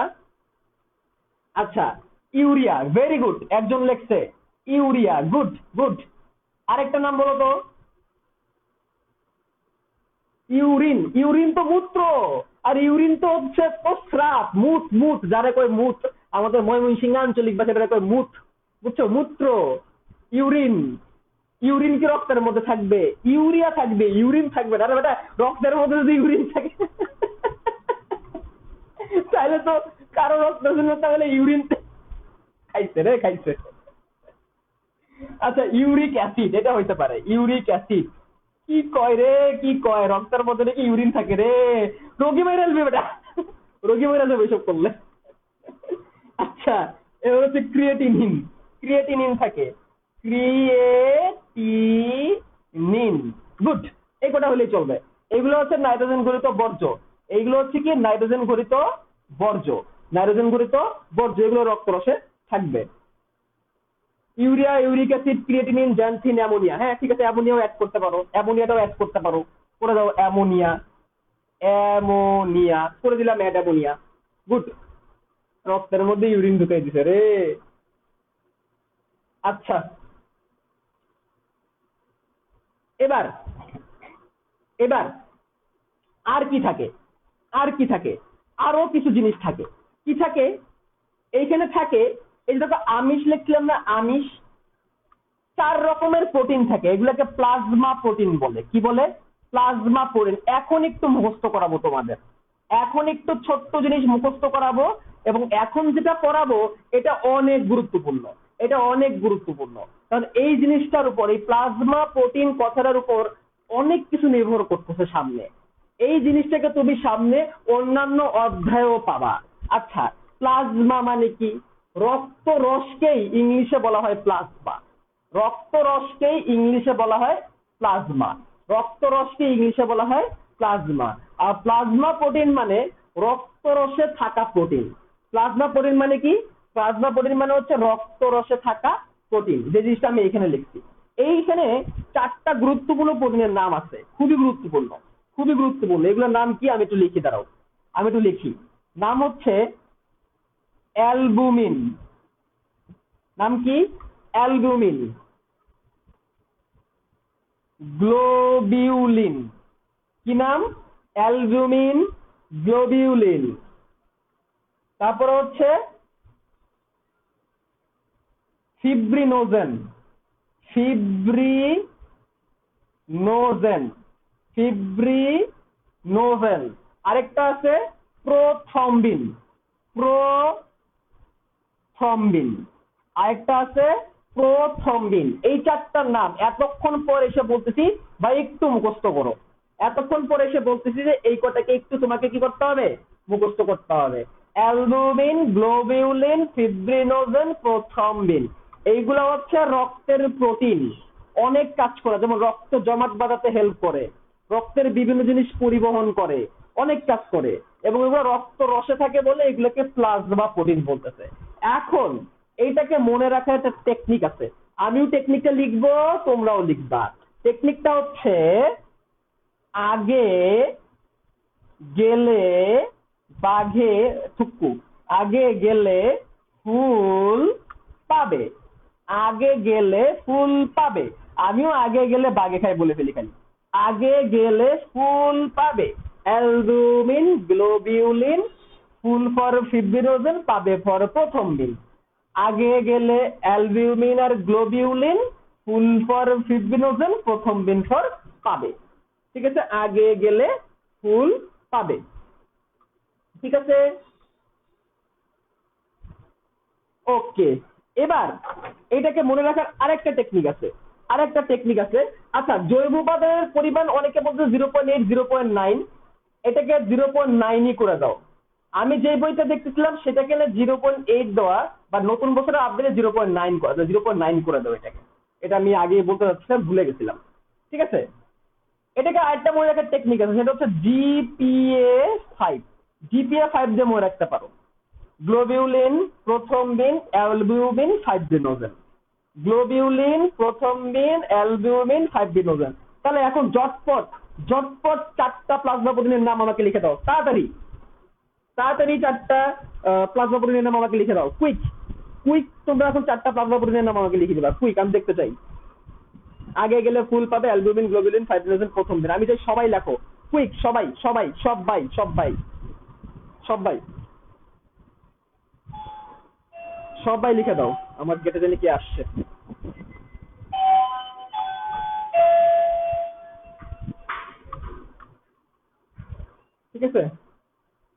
আব্দুল ওয়াকিল, শাওন শিলা,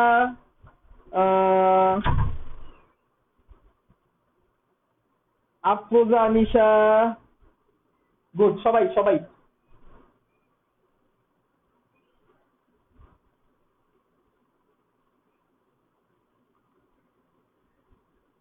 মেহরা সাফিয়া, তাসমিয়া তাবাসসুম, তুমি একটু মেনশন দাও, তাই এখন একটু মেনশন দাও। তোমাদের অনেক ফ্রেন্ডই হাওয়া হয়ে গেছে, গতকালকে দেখলাম ক্লাস করতেছো তোমরা 1800, আজকে মাত্র 700। ঠিক আছে, অবশ্য শুক্রবারের টাইম তো, শুক্রবার এক একজন যাও তোমরা ঘুরতে, আজকে ক্লাসটা যারা করবা তা অনেক বড় মিস করবা। কারণ এখন একটা গল্প বলবো, ওকে? শোনো, এবার তোমাদের একটা মজার জিনিস বলি, একটা মজার জিনিস বলি। এখান থেকে আমাকে আর কিছু জিনিস মুছতে হবে। কি মুছবো? আচ্ছা থাক, লাগবে না। খেয়াল করো, এই হচ্ছে অন্ননালী, এই হচ্ছে পাকস্থলী, এই হচ্ছে ক্ষুদ্রান্ত্র। ঠিক আছে, আচ্ছা আঁকাইলাম। এখন আমি একটা কোষ আঁকাবো। এখন এটা কি আঁকাবো? একটা কোষ। ধরো এই হচ্ছে একটা কোষ, আমাদের দেহের একটা কোষ। আচ্ছা, আমরা কি খাই? আমরা ভাত খাই, আমরা ডাল খাই, আমরা রুটি খাই, আমরা চিকেন ফ্রাই খাই, আমরা বার্গার খাই, এত বড় বড় বার্গার খাই। আচ্ছা, আমাদের কোষের খাবার কি বার্গার? আমাকে একটু জানাও তো, আমাদের কোষের খাবার কি বার্গার? আমাদের কোষ কি বার্গার খায়? আমাদের কোষে একটা বার্গার ঢুকবে? তোমরা একটু বলো তো, একটা কোষের ভিতরে একটা বার্গার ঢুকানো সম্ভব? কোনোভাবে সম্ভব একটা কোষের ভিতরে একটা বার্গার ঢুকানো? Is that possible? সে দেখ, এটা কি সম্ভব যে কোষের ভিতরে বার্গার ঢুকানো? সম্ভব না। তাহলে কোষের ভিতরে কি ঢুকবে? আচ্ছা, তুমি যখন একটা বার্গার খাও, সেই বার্গারের ভিতরে যে পাউরুটি থাকে, সেই পাউরুটিটা হচ্ছে শর্করা। সেই পাউরুটিটা কি? সেই পাউরুটিটা হচ্ছে শর্করা। শর্করা, বার্গারের ভিতরে শর্করা আছে। তুমি বার্গারের ভিতরে যে মাংসটা খাও, সেই মাংসটা হচ্ছে প্রোটিন। তুমি বার্গারের ভিতরে যে ফ্যাটটা খাও, সেই ফ্যাটটা তো ফ্যাটি।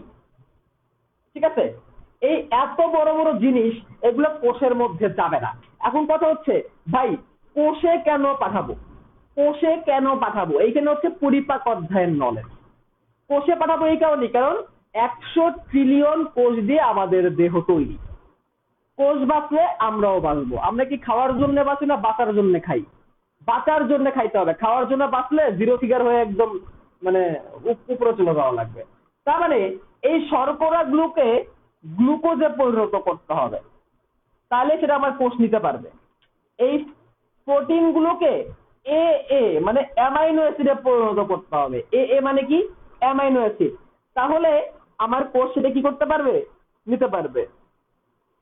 এই ফ্যাটটাকে ফ্যাটি অ্যাসিডে পরিণত করতে হবে। কিসে? ফ্যাটি অ্যাসিডে পরিণত করতে হবে। তাহলে আমার কোষ সেটাকে কি করতে পারবে? নিতে পারবে। তাহলে মনে রাখবা, গ্লুকোজ শর্করার সরল রূপ। মনে ভালো করে শোনো, এটা তোমার 9 10 উপরে আসো, পরিপাক অধ্যায়ও লাগবে। তোমাদের পরিপাক অধ্যায়টা আমি নেওয়ার চেষ্টা করব। গ্লুকোজ শর্করা সরল রূপ, বা তুমি ভাত ডাল রুটি যাই খাও না কেন, তা অনেকগুলা গ্লুকোজ দিয়ে তৈরি। অ্যামাইনো অ্যাসিড প্রোটিনের সরল রূপ, তার মানে তুমি যেই প্রোটিনই খাও না কেন তারা অনেকগুলো অ্যামাইনো অ্যাসিড দিয়ে তৈরি। ফ্যাটি অ্যাসিডের গ্লিসারল হচ্ছে ফ্যাটের সরল রূপ। এইটাকে এখন কোষের কাছে পাঠাইতে হবে, কারণ এটা যদি এই পাকস্থলী আর ক্ষুদ্রান্তের মধ্যেই পড়ে থাকে তাহলে তো আর লাভ নাই। এটাকে এইখান থেকে নিয়ে কোষের কাছে পৌঁছাইতে হবে। তার মানে আমাদের খাবারগুলো তো ক্ষুদ্রান্ত ও বৃহদন্ত্র পাকস্থলীতে থাকে। এখানে থাকলে হবে নাকি কোষে পাঠাইতে হবে? একটু আনসার দাও তো আমাকে, এগুলোকে কোথায় পাঠাইতে হবে? আচ্ছা, 5টা 15 আরেকটা ক্লাস হবে, শোনো। এই ক্লাসটা শেষ না হওয়া পর্যন্ত পরের ক্লাস শুরু হবে না, তো তোমাদের টেনশন নেওয়ার কিছু নাই। একটা ক্লাস শেষ না হওয়া পর্যন্ত পরের ক্লাস শুরু হয় না, বুঝছো? আমি ক্লাস শুরু করছি 4টার সময়, 5টা 15 যদি ক্লাস শেষ করে দেই তাহলে আলটিমেটলি তো তাহলে ক্লাসের টাইমই থাকলো না, তাই না? নর্মালি টাইম হচ্ছে 1.5 ঘন্টা, তবে তোমাদের একটা ব্রেক দিব আমি। ঠিক আছে? ঠিক আছে না, আমাদের ব্রেক বা একটা 5 মিনিটের ব্রেক দিব। দেখো, কোষের মধ্যে পৌঁছাইতে হবে। এই যে কোষ, এই কোষে পৌঁছানোর জন্য আমাদের কি করতে হবে? কিছু কাহিনী হবে। দেখো সেই কাহিনীটা কি। রক্তের হেল্প আমরা নিব। এই glucose, amino acid, fatty acid, এটা সবার আগে রক্তের যে কণিকা আছে, লোহিত রক্ত কণিকা, ভালো করে শোনো, গল্পটা ভালো করে শোনো। এই লোহিত রক্ত কণিকাকে ডাকবে, লোহিত রক্ত কণিকাকে ডাকবে, ডেকে বলবে যে লোহিত রক্ত কণিকা ভাই, আপনার তো পরিমাণ সব থেকে বেশি। লোহিত রক্ত কণিকা ভাই, আরবিসি আপনি তো সংখ্যায় অনেক বেশি, আপনি 50 লাখ পর্যন্ত থাকেন প্রতি কিউবিক মিলিমিটারে, আপনি মহান, আপনি বিশাল বড়, আপনার মন অনেক বড়, ঠিক আছে? আপনি একটু আমাকে ধরে কোষের মধ্যে নিয়ে যাবেন, এই খাবারগুলা ক্ষুদ্রান্তের ভিতরে থেকে থেকে পচে যাচ্ছে, এই খাবারগুলাকে নিয়ে একটু কষ্ট করে কোষের মধ্যে নিয়ে যাবেন। লোহিত রক্তকণিকাকে বলতেছে, ঠিক আছে? কারণ লোহিত রক্তকণিকার সংখ্যা সব থেকে বেশি, প্রতি কিউবিক মিলিমিটারে 50 লাখ থাকে, বুঝতে পারছো? সে তো লাল। তখন লোহিত রক্তকণিকা কি বলে জানো? তখন লোহিত রক্তকণিকা বলে যে তোমার কি মাথা নষ্ট? খাবারগুলোকে বলতেছে, তোমার কি মাথা নষ্ট? Are you mad? দেখতে পাচ্ছ না যে আমি অক্সিজেন আর কার্বন ডাইঅক্সাইড পরিবহন করতে করতে পাগল হয়ে যেতেছি? কোষের মধ্যে অক্সিজেন আর কার্বন ডাইঅক্সাইড নিতে নিতেই আমার অবস্থা খারাপ। তুমি আইসা এখন আমরা বলো যে খাবার নিয়ে যেতে সম্ভব না, অন্য কাউরে খোঁজো। আচ্ছা, তার মানে লোহিত রক্তকণিকা না করে দিল এই খাবারগুলাকে এইখানে নিয়ে যাইতে। ভালো করে শোনো, এখন যে কথাটা বলতেছি মানে একদম সব ইজি হয়ে যাবে, ঠিক আছে? একদম ইজি হয়ে যাবে। এবার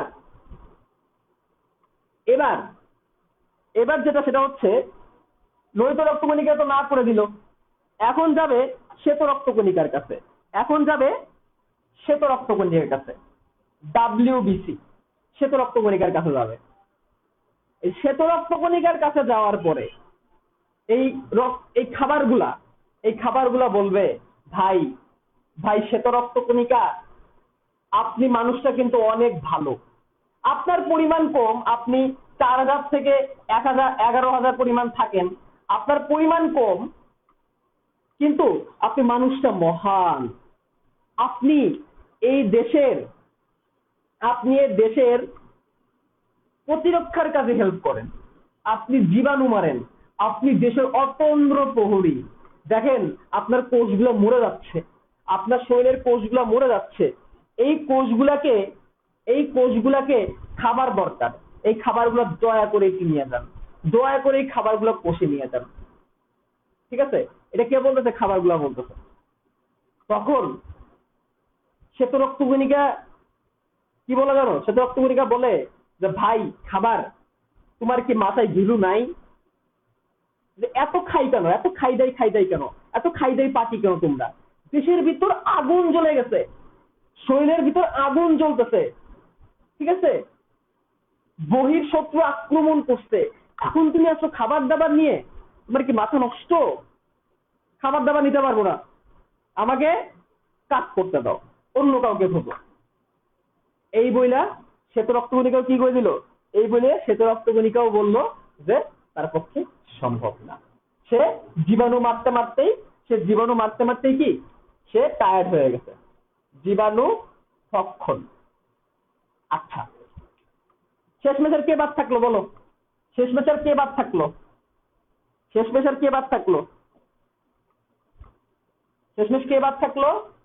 বাদ থাকলো হচ্ছে পিচ্চি ভাই অনুচক্রিকা।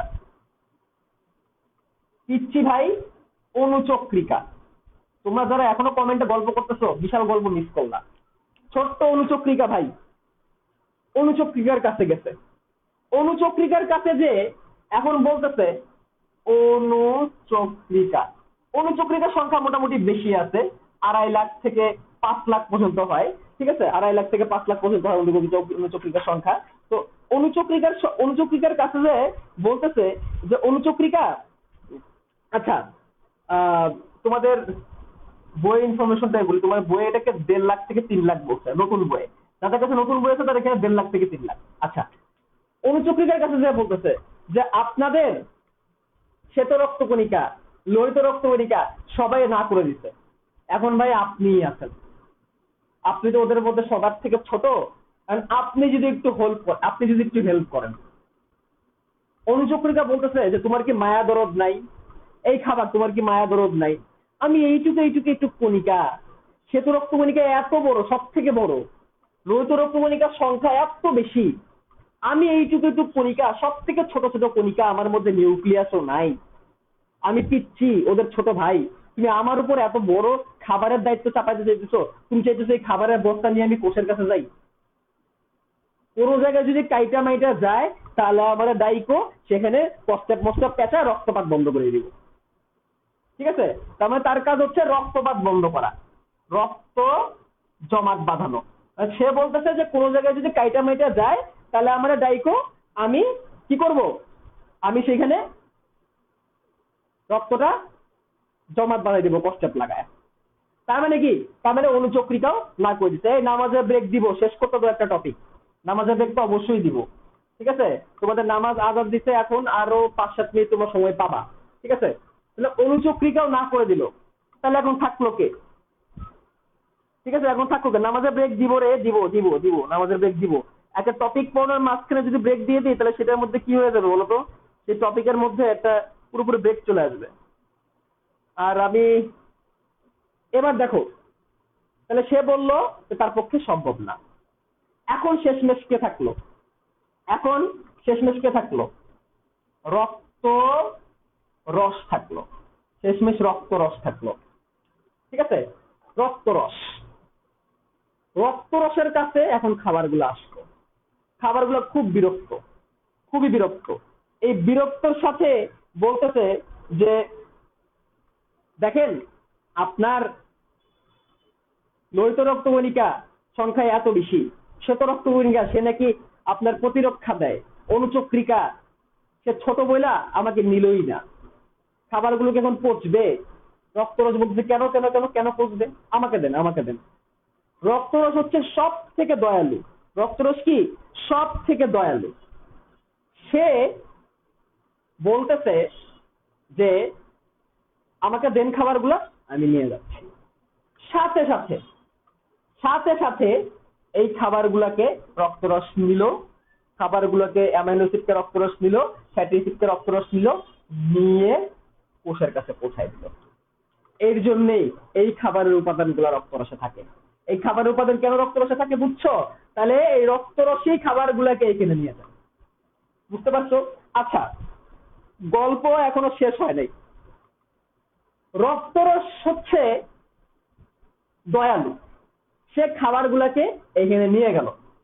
এখন ঘটনা হয়েছে কি দেখো, অনেক দিন ধরে খাবার টাবার নাই কোষের মধ্যে, আর কোষের মধ্যে যে মানুষরা বসবাস করে, বা কোষ তো নিজে একটা মানুষ, ধরো সে করছে কি, কোষ ধরে একটা ঘর, সেখানে অনেক মানুষ বসবাস করে, সেখানে এই মানুষগুলো করছে কি, ময়লা আবর্জনা দিয়ে ভরে ফেলছে, অনেকদিন ধরে ময়লাওয়ালা আসে না। আমাদের বাসায় ওই যে ময়লাওয়ালা, এই ময়লাওয়ালা ভাই মানে একদিন আসে 2 দিন আসে না, কি একটা অবস্থা, ময়লা জমে যায়। তো অনেক সময় অনেকে এরকম কাজ করে, কি করে জানো, কি করে, ধরো ফুড পান্ডা খাবার ডেলিভারি দিতে আসছে, এরকম কিন্তু করা ঠিক নেই, এগুলো কিন্তু করবা না। ফুড পান্ডা বা ধরো উবার ফুড খাবার ডেলিভারি দিতে আসছে, এখন খাবার ডেলিভারি দিতে এসে তুমি খাবার ডেলিভারি নিলা, নিয়া তুমি ফুড পান্ডা লোকেরা বললা ভাই একটু দাঁড়ান, ভাই একটু দাঁড়ান। ঠিক আছে, তো ফুড পান্ডার লোক ভাবতেছে গরমকাল তো মনে একটু পানি টানি খাওয়াবে, আর নাহলে একটু চিপস টিপস দিবে। তুমি কি করলা, তুমি ঘরের মধ্যে যে এই ময়লাগুলো ছিল সেই ময়লা নিয়া, ময়লার পলিথিন নিয়া ফুড পান্ডারে ধরাই দিলা। এগুলো কিন্তু করবা না, এগুলো ভালো না, এসব কাজ তুমি ঠিকটা। ময়লা ধরাই দিলা, ধরাই দিয়ে বললা ভাই আপনি তো নিচে নামবেন, তো একটু এই ময়লার ব্যাগটা এটা ডাস্টবিনে ফালাই দিয়ে। মানে তখন ফুড পান্ডার লোকের অবস্থা হচ্ছে মানে ওই ওই যে একটা একটা মিম আছে না, যে এমনি দাঁড়ায় থাকে, ওই পাকিস্তানি নাকি এর এরকম অবস্থা, যে আমি মানে মানবে কি, এর মানে কি যে আমি খাবার নিয়ে আসলাম, আমার দুটো পানি দিবে তা তো না, উল্টা আমারে মানে আহ, এই হচ্ছে অবস্থা। তো এই কোষটাও না এই টাইপের, কোষে অনেকদিন ধইরা বুঝছো সে ময়লা আবর্জনা জমায় রাখছে। কি কি ময়লা আবর্জনা? বিপাকের ফলে এই urea, uric acid, creatinine, ammonia কোষের মধ্যে তৈরি হয়েছে। সে রক্তরসে কি বলতেছে, ভাই একটু দাঁড়ান, আপনি তো খাবার নিয়ে আসছেন, আপনি তো খুব ভালো মানুষ, এবার একটা হেল্প করেন। সেই হেল্পটা কি? সেই হেল্পটা হচ্ছে আপনি তো কিডনির কাছে যাবেন, তাই না? আপনি তো কিডনির কাছে যাবেন, আমি কিডনিটা একটু আঁকাই। আপনি তো কিডনির কাছে যাবেন, ঠিক আছে? তো কিডনির কাছে তো খাবার নিয়ে যাবেন, একটু একটা কাজ করেন না ভাই, আমার যেই ময়লাগুলো আছে, ইউরিয়া, ইউরিক অ্যাসিড, ক্রিয়েটিনিন, এগুলার একটু কিডনির কাছে নিয়ে যান ভাই। কিডনিটাকে মূত্র আকারে বের করে দেবে, যে একজন বলছিল রক্তের মধ্যে নাকি মূত্র থাকে, ঠিক আছে? মানে রক্তরস এখন আর কি করবে? রক্তরস হচ্ছে মহান, মানে গরিবের রাজা রবিন হুড। সে বলতেছে আরে ভাই এটা কোনো বিষয়, এটা কোনো বিষয়ই না, আরে দেন দেন দেন মলা দেন, আমি তো একটু পরেই কিডনির কাছে যাইতাম, দেন দেন নিয়ে যাচ্ছে। মনে মনে তো বলতেছে আরে কি জ্বালা, খাবার নিতে পারি না, এখন আবার রক্ত রসে মানে ময়লাও নিয়ে যাওয়া লাগে, ইস কি গন্ধ রে। আচ্ছা, আহ আচ্ছা, একজন বলছে যারা ময়লা পরিষ্কার করতেছে তাদেরকে পরিষ্কার বলা, আচ্ছা ঠিক আছে, ভালো কথা বলছো, তাদেরকে আসলে ময়লাগুলা না বলে পরিষ্কার পরিষ্কার পরিষ্কার পরিচ্ছন্ন কর্মচারী বলা উচিত। ভেরি গুড, খুব ভালো একটা কথা বলছো, ঠিক আছে। আচ্ছা, ভালো একটা কথা বলছো। তো এবার যে ঘটনাটা হইলো, আমি মাঝে মাঝে একটু পিছনে যে দেখে আসি লাইভ ঠিক মতো চলতেছে কিনা। এবার যে ঘটনাটা হইলো, রক্তরস এই ময়লাগুলা নিয়ে কিডনির কাছে আসলো। রক্তরস এই ময়লাগুলা নিয়ে কার কাছে আসলো? কিডনির কাছে আসলো। কিডনির কাছে আসার পরে, কিডনির কাছে আসার পরে কিডনিকে বলতেছে যে ভাই আমার কাছে তো এই ময়লাগুলো আছে, এই নেন আর আপনার খাবারগুলো নেন। আচ্ছা, কিডনি এখন কি বলতেছে জানো? কিডনি এখন বলতেছে যে ভাই একটা হেল্প করা লাগবে। যেই হেল্পের কথা বলছে সেই তো মানে রক্তরসের বুক ধরফর করে উঠছে, না আবার না জানি কি করবে। কিডনি বলতেছে দেখেন ভাই, আমার আমার কাছে তো আলটিমেটলি তেমন হরমোন টরমোন নাই, আমার কাছে তো হরমোন তৈরি করা না, কিন্তু আমার কাছে ছোট্ট একটা হরমোন আছে, আমার কাছে ছোট্ট একটা হরমোন আছে, সেই হরমোনটা হচ্ছে ইরাইথ্রোপোয়েটিন। সেই হরমোনটার নাম হচ্ছে ইরাইথ্রোপোয়েটিন। এই হরমোনটার নাম কি একটু সবাই লেখো তো, সবাই তো হরমোনটার নাম লেখো। হরমোনটার নাম হচ্ছে ইরাইথ্রোপোয়েটিন। হরমোনটার নাম কি? ইরাইথ্রোপোয়েটিন। আবার বলো, হরমোনটার নাম কি? ইরাইথ্রোপোয়েটিন। হরমোনটার নাম কি? ইরাইথ্রোপোয়েটিন, ঠিক আছে?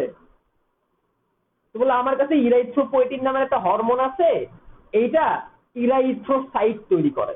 কি তৈরি করে? ইরাইথ্রোসাইট তৈরি করে। তখন রক্তরস বলতেছে ইরাইথ্রোসাইট নামটা কেমন জানি পরিচিত পরিচিত লাগতেছে, ইরাইথ্রোসাইট নামটা কেমন জানি পরিচিত পরিচিত লাগতেছে, ঠিক আছে? তখন লোহিত রক্তকণিকা, তখন কিডনি বলতেছে আরে ভাই ইরাইথ্রোসাইট তো লোহিত রক্তকণিকার আরেক নাম।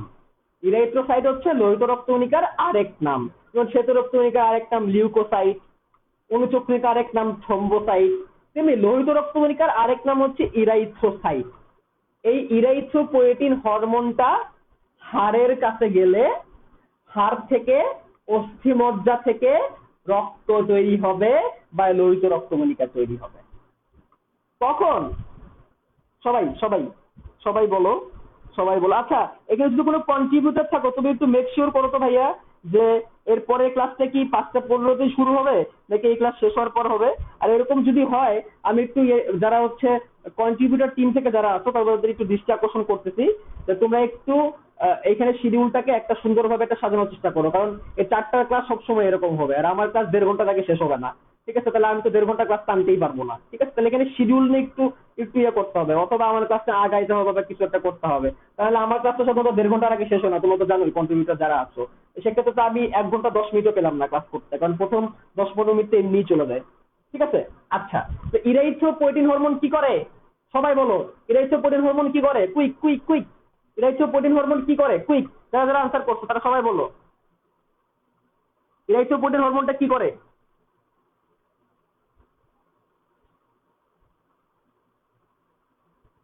ইরাইথ্রোপয়েটিন হরমোনটা কি করে?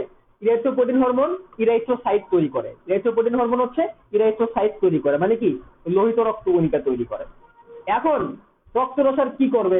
রক্তরস এখন মনে মনে ভাবতেছে যে আমার তো এখন মানে প্রতিশোধ নেওয়া উচিত, আমার তখন প্রতিশোধ নেওয়া উচিত, বা সে প্রতিশোধ দিবে না।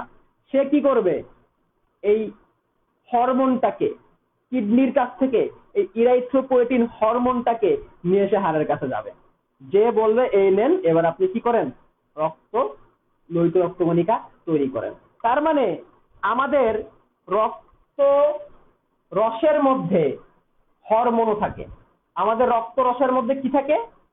হরমোনও থাকে। আমাদের রক্ত রসের মধ্যে হরমোনও থাকে। বুঝতে পারছো কি থাকে? হরমোনও থাকে। ওকে, আচ্ছা, এবার রক্তরস হরমোন নিয়ে যাইতেছে, রক্তরস হরমোন নিয়ে যাইতেছে। তো এই হরমোন নিয়ে যাওয়ার কারণে রক্তরস চিন্তা করতেছে, মানে এনজাইম চিন্তা করতেছে, হাই হাই হরমোন নিয়ে যেতে পারে, তাহলে আমি আমি কেন যাইতে পারি না? তখন কয়েকটা এনজাইম রক্তরসকে ডাকতেছে, এই ডেলিভারি ম্যান এদিকে আসো, এই ডেলিভারি ম্যান এদিকে আসো। তো রক্তরস গেছে, যা বলে এই দেখো আমি হচ্ছি এনজাইম, আমাকে একটু নিয়ে যাও। রক্তরস বলতে কেন ভাই, তোমার তো হচ্ছে নালী আছে, তোমার তো নালিকা আছে প্রবাহ হওয়ার জন্য। মানে এনজাইম বলে আরে আমার রাস্তায় অনেক জ্যাম, আমি যে রাস্তা দিয়ে যাবো, যে নালী দিয়ে যাবো, এই রাস্তা অনেক জ্যাম হয়েছে, আমি যেতে পারতেছি না, আমাকে একটু নিয়ে যাও। এখন বেচারা রক্তরস আর কি করবে? রক্তরস না পেরে পরে এনজাইমকেও ধারণ করবে, রক্তরস না পেরে এনজাইমকেও ধারণ করবে। তার মানে কি? তার মানে হচ্ছে রক্তরস রক্তরস খাবার ধারণ করবে, রক্তরস নাইট্রোজেন গঠিত বর্জ্য পদার্থ ধারণ করবে, রক্তরস প্লাজমা প্রোটিনকেও ধারণ করবে। এই জিনিসটাই এই গল্প দিয়ে বুঝাইলাম। তাহলে এখন একটু রিক্যাপিচুলেশন করি, এখন একটু রিক্যাপিচুলেশন করি। রিক্যাপিচুলেশনটা হচ্ছে, রিক্যাপিচুলেশন হচ্ছে রক্ত, রক্ত হচ্ছে তরল যোজক কলা, তরল যোজক কলা। কলা কারণ কি? টিস্যু, কারণ হচ্ছে এখানে অনেক রকমের কোষ আছে, এই কারণে সে টিস্যু। রক্তের পরিমাণ 5 থেকে 6 লিটার, রক্তের পিএইচ 7.35 থেকে 7.45, মানে রক্ত হচ্ছে ঈষৎ ক্ষারীয়। রক্তের আপেক্ষিক গুরুত্ব হচ্ছে 1.065। ঠিক আছে, রক্ত হচ্ছে লবণাক্ত, রক্ত হচ্ছে লবণাক্ত। আমি কিন্তু আমার ক্লাস শেষ করতে পারি নাই, আমার আরো অনেক কিছু পড়ানোর ছিল, রক্ত কণিকা নিয়ে অনেক কথা বলার ছিল, কিন্তু তোমরা যেভাবে মানে পরের ক্লাস শুরু করছো, আমি কষ্ট পাই ক্লাসটা আমার শেষ করে দিব। ঠিক আছে, আমি কষ্ট পাইছি আজকে। ঠিক আছে, আচ্ছা, এবার দেখো রক্ত, আরে না কষ্ট পাইনি, এমনি বললাম। ঠিক আছে, বাট এটা করবা না, বুঝছো, এটা করবা না, কষ্ট পাইনি এমনি বললাম আর কি, কিন্তু মজা করে বললাম আর কি। আমি তো রক্তরস না, আমি কষ্ট পাই না, আমি হচ্ছে রক্তরস। তো রক্ত রস হচ্ছে 55%, রক্ত কণিকা হচ্ছে 45%। এটা সেন্ট্রিফিউজ মেশিন দিয়ে ঘুরায় ঘুরায় আমি কি করতে পারবো, আমি এটাকে আলাদা করতে পারবো। ঠিক আছে, এবার রক্ত রসের 55%-এর মধ্যে পানি আছে 90 থেকে 92%, আর কঠিন বস্তু আছে 8 থেকে 10%। কঠিন বস্তু 8 থেকে 10%-এর মধ্যে অজৈব আর জৈব। প্রকৃতিতে জৈব যৌগ বেশি, যার কারণে এখানে জৈব যৌগ বেশি, আর অজৈব উপাদান কম। অজৈব উপাদান হচ্ছে খাবারের যেই খনিজ লবণ গুলা, সেই খনিজ লবণ গুলা এখানে আছে। আর জৈব উপাদানের মধ্যে আছে খাদ্যের উপাদান। জৈব উপাদানের মধ্যে শর্করা থাকবে, আমিষ থাকবে, স্নেহ থাকবে, হরমোনও থাকবে, যে ইরাইথ্রোপয়েটিন হরমোন, এরকম অন্যান্য হরমোনও থাকবে। সকল হরমোনই রক্তরস দিয়ে প্রবাহিত হয়, এবং এনজাইমও থাকবে। নাইট্রোজেন গঠিত বর্জ্য পদার্থ হিসেবে কি থাকবে? Urea, uric acid, creatinine, ammonia, xanthine, কিছু রঞ্জক পদার্থও থাকবে। আর প্লাজমা প্রোটিন হিসেবে কি থাকবে? প্লাজমা প্রোটিন হিসেবে থাকবে হচ্ছে, প্লাজমা প্রোটিন হিসেবে থাকবে হচ্ছে আগে গেলে ফুল পাবে, আগে গেলে ফুল পাবে। অ্যালবুমিন, গ্লোবিউলিন, ফিব্রিনোজেন প্রথম মিল। অ্যালবুমিন, গ্লোবিউলিন, ফিব্রিনোজেন প্রথম মিল। আগে গেলে ফুল পাবে বা জিপিএ 5। ঠিক আছে, এবার এবার আমরা দেখলাম যে রক্তরসের কাজগুলা কি, এবং ফাঁকে ফাঁকে আমরা যে রক্তকণিকা আছে, লোহিত রক্তকণিকা, শ্বেত রক্তকণিকা, অনুচক্রিকা, এই রক্তকণিকা গুলা সম্পর্কে কিন্তু জানলাম। আমি আজকে চাইছিলাম যে তোমাদেরকে লোহিত রক্তকণিকা, শ্বেত রক্তকণিকা পর্যন্ত পড়াবো। ঠিক আছে, আর 10-15 মিনিট সময় পাওয়া গেলে কিন্তু লোহিত রক্তকণিকা, শ্বেত রক্তকণিকা কিন্তু পড়ানো যাইতো। ঠিক আছে, বাট ওই যে নামাজের টাইম হয়ে গেছে, আবার পরবর্তী ক্লাসেরও টাইম হয়ে গেছে। আসলে কি করবো, আমি আর কোনো কন্ট্রিবিউটরকেও আসলে পাচ্ছি না।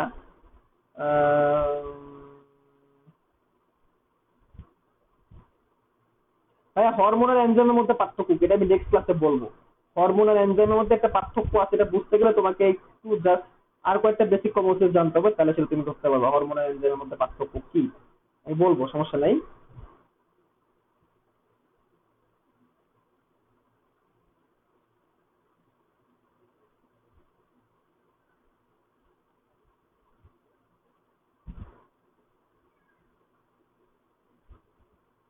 আচ্ছা, তাহলে এই আর রক্তকণিকার মধ্যে আমরা কি পেলাম, রক্তকণিকার মধ্যে আমরা লোহিত রক্তকণিকা কিছু সংখ্যা পেলাম। লোহিত রক্তকণিকা থেকে 50 লাখ অক্সিজেন কার্বন ডাইঅক্সাইড পরিবহন করে, আর সে হচ্ছে জীবাণু। শ্বেত রক্তকণিকা আছে, শ্বেত রক্তকণিকার পরিমাণটা আমরা পেলাম 4000 থেকে 11000, সে হচ্ছে জীবাণু ভক্ষণ করে। আর অনুচক্রিকা পেলাম, অনুচক্রিকা হচ্ছে 1.5 লাখ থেকে 3 লাখ, সে হচ্ছে রক্ত জমাট বাঁধে। তাহলে বেসিক্যালি আমরা রক্ত রস পর্যন্তই আজকে পড়ছি, বুঝছো, রক্তরস এবং রক্তরসের চার্ট পর্যন্ত আজকে আমরা পড়ছি। নেক্সট দিন আমরা লোহিত রক্তকণিকাটা থেকে শুরু করব। ঠিক আছে, নেক্সট দিন আমরা কি করব, লোহিত রক্তকণিকা থেকে শুরু করব। আর ক্লাসের টাইমের ব্যাপারে আমি একটু মানে কথা বলবো, যাতে করে ক্লাসের টাইমটা একটু ঠিকভাবে করা যায়। আর নামাজের ব্রেকটাই দেখো, নামাজের টাইম পার হয়ে গেছে। ঠিক আছে, তো এই ছিল কথাবার্তা। আজকে আর কন্টিনিউ করবো না, কারণ তোমাদের অনেকে নামাজের টাইম চলে গেছে, বুঝছো। আজকে আর করবো না। তোমাদের ক্লাসটা কেমন লাগলো সেটা জানাই দিও, আমি একটু একটা পোস্ট করবো, সেখানে তোমরা জানাই দিও। আর কি কি করতে পারলে ভালো হয় সেটাও তোমরা জানাই দিও। তবে হ্যাঁ, সাউন্ডটা নেক্সট দিন ঠিক হয়ে যাবে, সাউন্ড নিয়ে তোমরা টেনশন করো না, সাউন্ড নেক্সট দিন ঠিক হয়ে যাবে, সাউন্ড নিয়ে কোনো প্যারা নাই।